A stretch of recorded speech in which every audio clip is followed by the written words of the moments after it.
Hey there, welcome to the barn. Today we're going to see if we can get this miter box working again. This got dropped off by one of the employees, and it's a typical case of it just broke.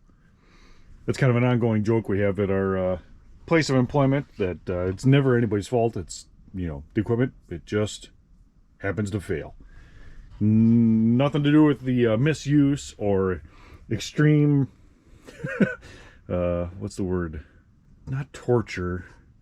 Abuse that we put our equipment through. It came in the shop with a symptom of it not working, so I plugged it in. Here's what happens. Let's see, it doesn't sound very good. Can also barely turn the blade, so we'll dig into it and see what the issue is. So come on, let's go do something, even if it's wrong. All right, so I'll unplug it. All in all, our employees are pretty good on equipment. But we sure like to give them grief. Yeah, that is burnt near locked up. So let's see if it is.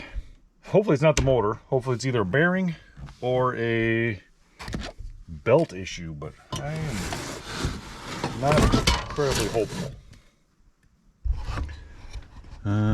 This thing's belt driven through here, so I'm going to take out these screws, see what I can uncover.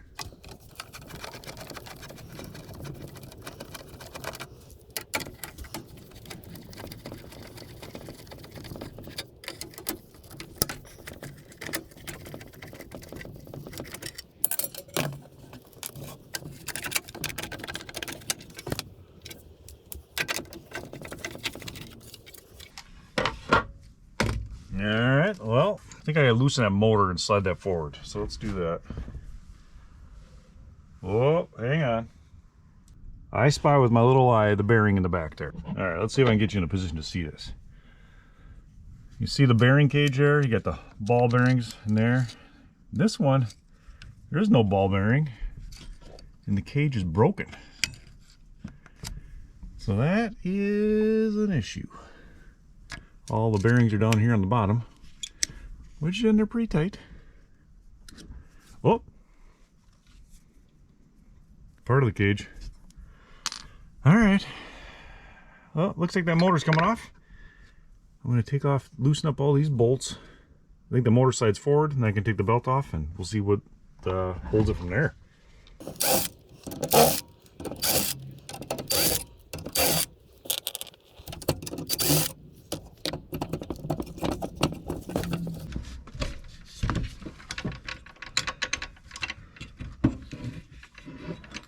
Okay, so that's loose. And now what? Alright, so now the motor is connected by the power into the switch here. So I think I gotta take the screws out of this handle and open up this, I don't know, switch compartment. See what I can do to get that power cord out of there. Eventually, we're gonna have to take that motor apart, but I don't think I want to do that right now. So I'm gonna dig into that, see what that gets me.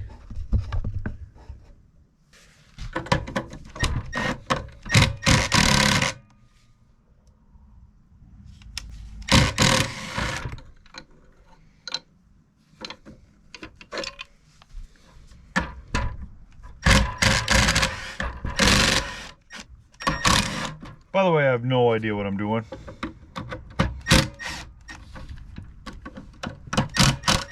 I just don't like leaving tools inoperable in a corner if I can help it.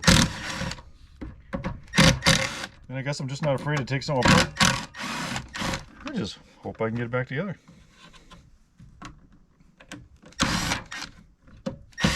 Plus, I personally have something that I can probably use this for in the future. So really, I'm just being selfish. All right, what's cooking? So this here's a wire that's going to the motor that I need to worry about. I'm trying to unhook. So I got white to white. Those just unplug. Red and yellow come to this side of the switch. I can unscrew those from those terminals.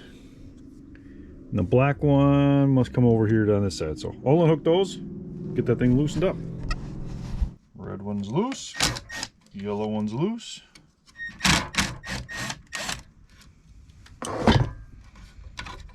Okay. Put these screws back where I found them. I said I'll put these screws back where I found them. My fingers are too fat. It's hard for me to accept failure when it comes to certain things, equipment or tools. I'm not one to just throw it away.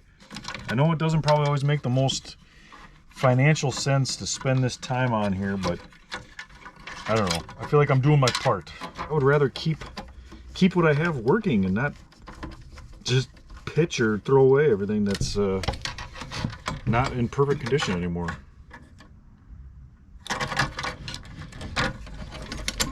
That's my take on it.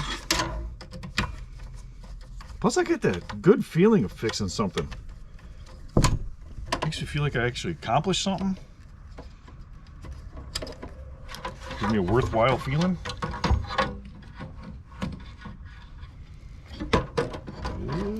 And she's free. All right, so now let's dig into the motor.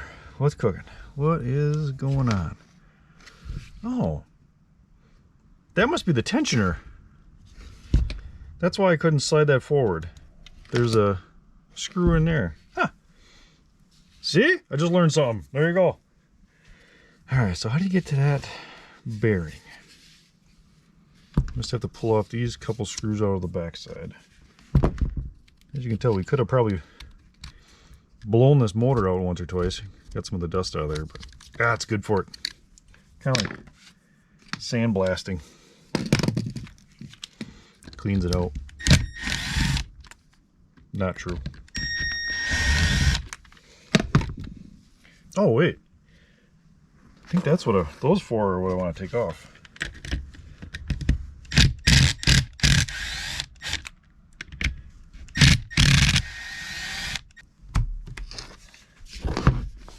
By the way, up here in Minnesota, it was 2 weeks ago we had a foot of snow. Last weekend was 80 degrees. This weekend is back down to snowing. Mother Nature's got to make up her mind. She's just messing with my emotions here. Alright, that's loose. I don't know what that gets me. Anything?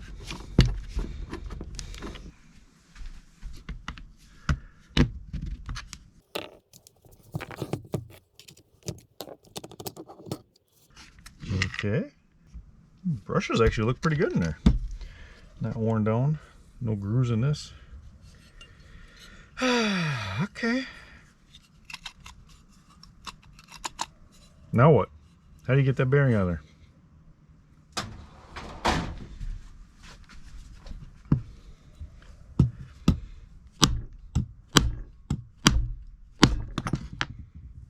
Is that coming out of there? I think it's coming out of there.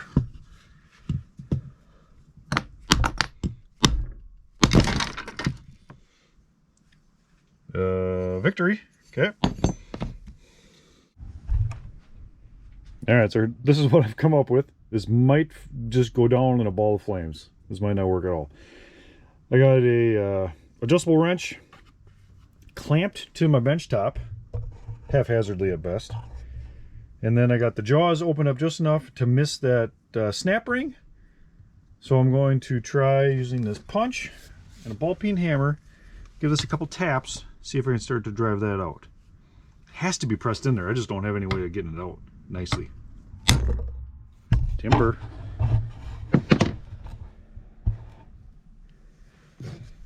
Well, I tried to get a puller on there, but everything's too fat, too hard. So I'm resorting to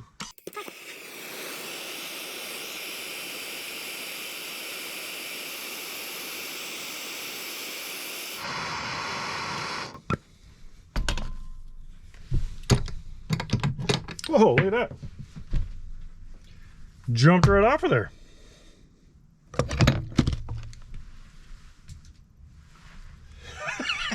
And singed my barn carpet.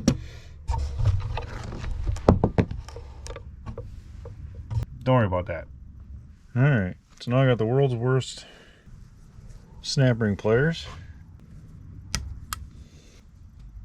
Oh,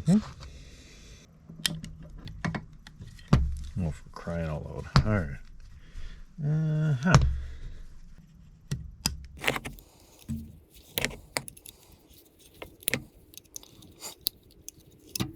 Ta-da! Alright, so now to get that bearing off. Alright, so now what I did is I put this in a vise and crushed it this way, and it put a crack in this outside race of the bearing. So now I'm going to be able to pry it off. And all the bearings and whatnot should come with. And at least some of the cages. There you go. So now what I can do is I can grip this with the bearing puller, if I can find that shyster, and press it out. Well, it's a couple days later. I got my parts in, got my new pulley, as well as my new bearing. It looks to be the right size, which is fantastic. Now I got to figure out how I want to get that bearing off. I couldn't find my bearing puller, so I had to go shopping. Had to go shopping. That's what we're all going to tell my wife. I'm not going to bother sneaking all the way in between that bearing and the housing. I'm going to actually clamp this thing in the low spot where the bearing's actually right around. I think that'll work just fine. At least that's what I'm going to attempt for try number one. Probably could have heated that up just a touch. Might have helped out the situation, but we're gonna try it all natural here first. All right, you see the setup that we got cooking here? Start putting a little pressure and see if she starts coming up. Of course it will.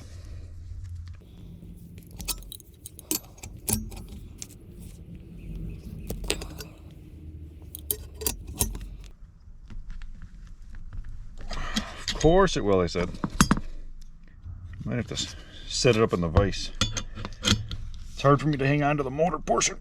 Yep, alright. I'm gonna get her set up in the vise. Alright, got it set up in my soft jaws in my vise, aka some cardboard. Hopefully that'll hold it. Nope. I didn't tighten her up too much just because I didn't want to make anything worse. Don't want to break it. Oh yeah, it's got a little bit of pressure.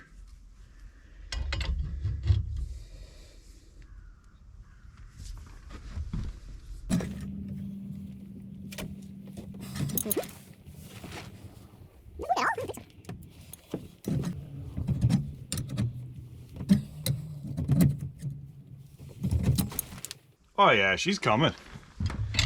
Easy peasy.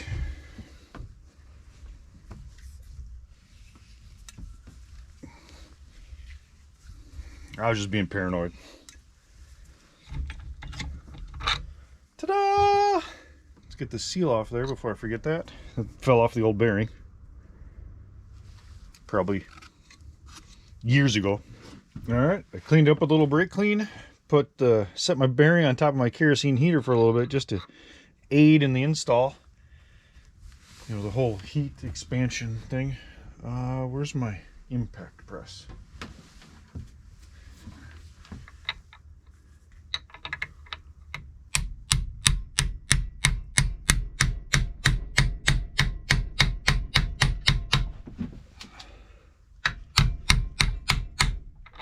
Fortunately, my fixture here is going to bottom out on the spindle. You know, when you're putting a bearing on, you always want to pound on the inside race, not on the outside or on the bearings. Use this piece of conduit that's the perfect size and length.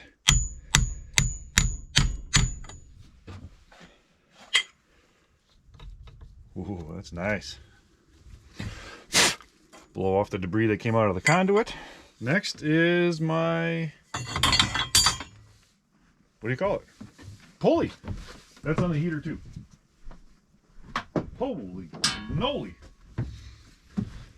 Well, that little thing got a little warmer than I anticipated.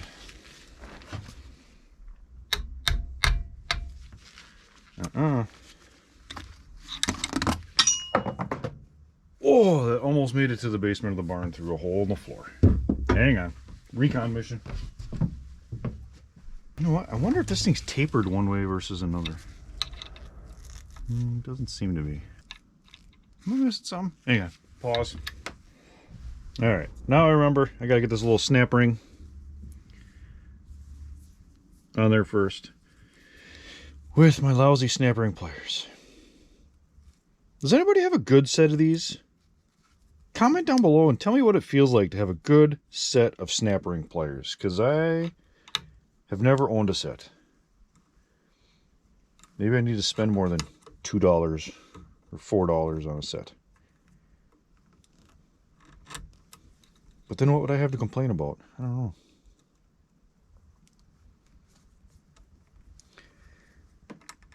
Alright, there we go. In. Alright, I'll get my pulley off the heater. I'm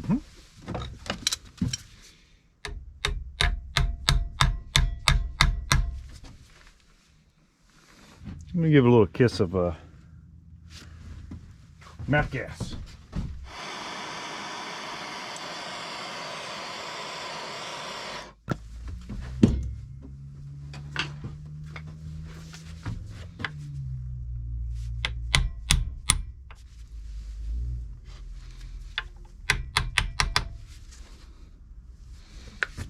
Very nice.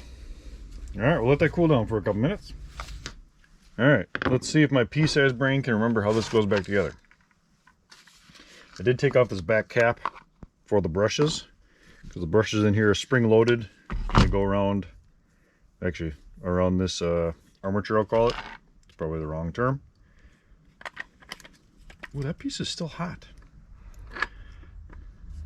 Might have to actually take the brushes out of one side, or both.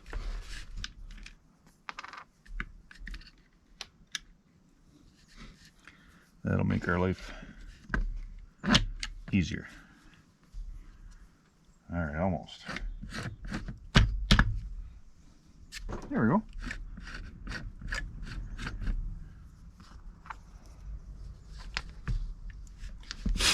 Blow out the sawdust that's accumulated over the years. Just a quick cross thread this in there. The bearing is almost in there all the way. There we go. Okay. Might need to get the saw up here in order to get this orientated the way. Let's see. So that's the top. All right. Hang on. I need to get the saw. I need a bigger socket to just give that a little love. Nope. Oh, what you want to do is get your sweatshirt pinned in there just to buffer it a little bit, so you don't, you don't want to shock it while you're putting it back together. I had 4 or 5 battery powered screw guns or impact drivers, and here I am doing it by hand. Work smarter, not harder, Chad. Come on. All right. Now this baby's got some little tabs that kind of slide in there. That's your adjustment for the belt, actually. So make sure those go into this slot like so. I think I've got the correct screws here. Get those started. Then I'll put my belt on. Tension it up. I might have only lost one screw.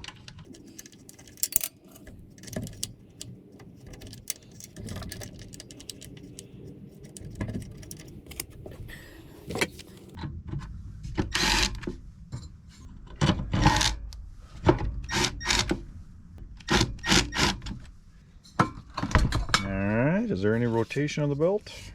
No. Put it on, oops. Put it on that bad boy. Put it on this bad boy. And then I gotta snug these up just a, well, yeah, a lot. I want them just so it's cross-threaded, and so it'll just slide. Tension this up.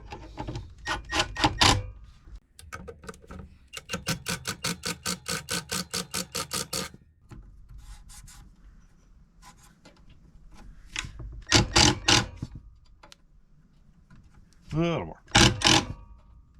Like it. I like it. Okay, now we put some plastic back together.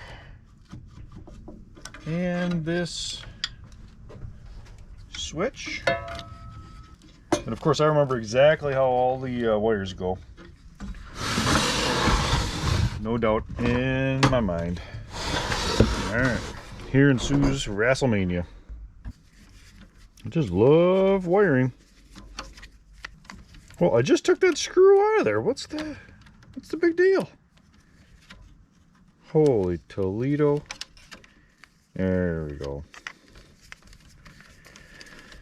Sometimes you just gotta express your feelings to this stuff. It doesn't know how you're feeling. It doesn't know you're angry at it. Alright, that's a little weird. How many sizes of T or Torx bits are there on this thing? At least 3. And one of them's a weird size that I don't really have, but the T15 seems to work. Alright, let's route these. Oh. Oh yeah, there you go. Oh, it's all falling together, coming together nice right now. It's almost like it was made for it. Alright, that all looks pretty good. Quick, before it changes its mind. What am I forgetting? Anything? Whoop. Red one jumped. Red one bailed on me. Come on. Alright, it likes that.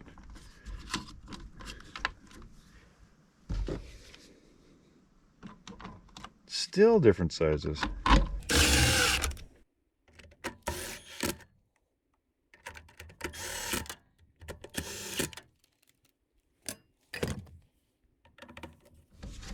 Probably should have tried it before I totally buttoned it up. I'm just going full commit. You got the carry handle.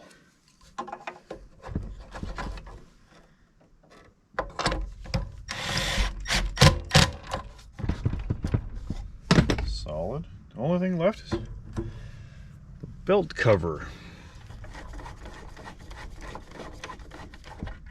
Is that doing anything?